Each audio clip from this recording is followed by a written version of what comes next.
So we're going to talk about fiscal policy. So first, I'm going to remind you about the macroeconomic policy goals. So all developed nations and many developing nations will have these same policy goals. The first one is full employment.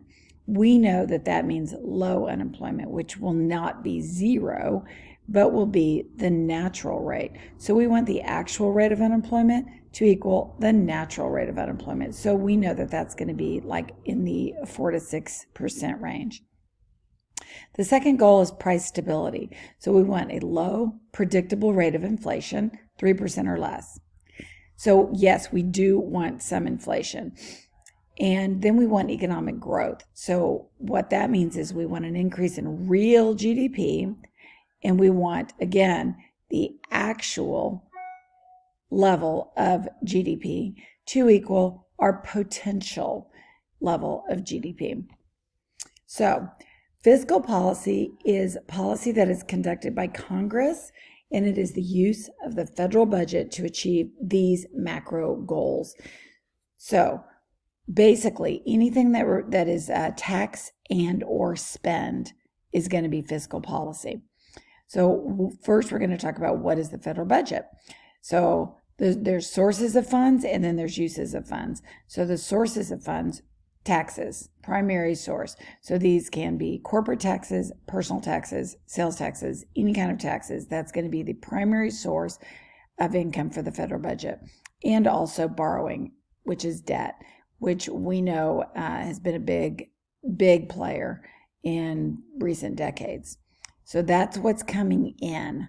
What's going out is G. Remember, in GDP, G is government spending. So government spending programs, entitlements, and debt service. So we can either have a budget deficit, a surplus, or a balanced budget. So a budget deficit would mean that the government spending is greater than taxes in a given year. So basically more is going out the door than is coming in. A surplus would be when government spending is less than taxes in a given year. And a balanced budget would be when the government spending is equal to taxes in a given year. We have not had a balanced budget since Clinton, and that was for a hot second. So we've been in a budget deficit for decades. So let's talk about the types of fiscal policy. So we have discretionary and non-discretionary. So discretionary basically means at your discretion, so it is deliberate. So discretionary fiscal policy is a deliberate change.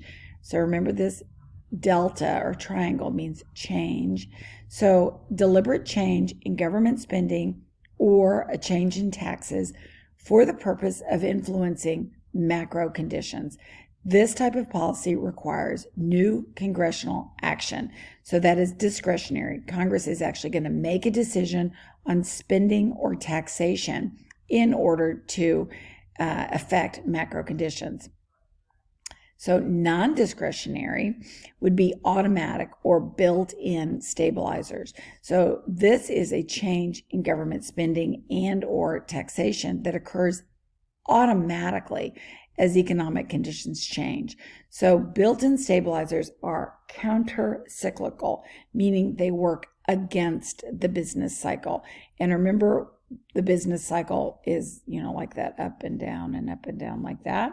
So basically, here's an example. We have what's called a progressive income tax in the United States, meaning that taxes automatically go up as income goes up, right? So that means that your marginal tax rate, which is the taxes that you pay on the last dollar you earned, increases as you get into those higher tax brackets. So that means as your income goes up, aggregate demand also goes up. So just follow me there. Everyone's making more money. That means everyone's demanding more goods and services. So if left unchecked, that could lead to an increase in price level. But the percentage of income paid to taxes increases as your income increases. So the ability of an increase in income to affect inflation is lessened. So this is actually, the government is helping us. They're taking away more of our money as we make more so that we don't go crazy and spend it all and cause inflation. So that is an example of a built-in stabilizer, the progressive income tax system. So the thought is, if it was left unchecked, as people made more and more money, they would just spend more and more money, and that could lead to an increase in price level. So now we're going to talk about expansionary fiscal policy versus contractionary fiscal policy. So expansionary policy is just what it sounds like. You want to expand the economy. You want to make it grow bigger.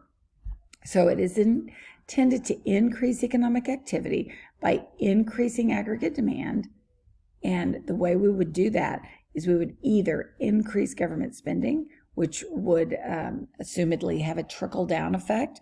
The government is spending all this money, and therefore they are buying more goods and services. For example, if they're doing a big highway reconstruction project across the United States, that is going to mean more workers getting more money. More workers getting more money means that they're going to be demanding more things. So therefore, aggregate demand goes up, and or a decrease in taxes. So the way a decrease in taxes would work, if taxes go down, that means you and I have more of our own money to keep and therefore spend. So a decrease in taxes would also increase aggregate demand. So this would be used if we have a recessionary gap.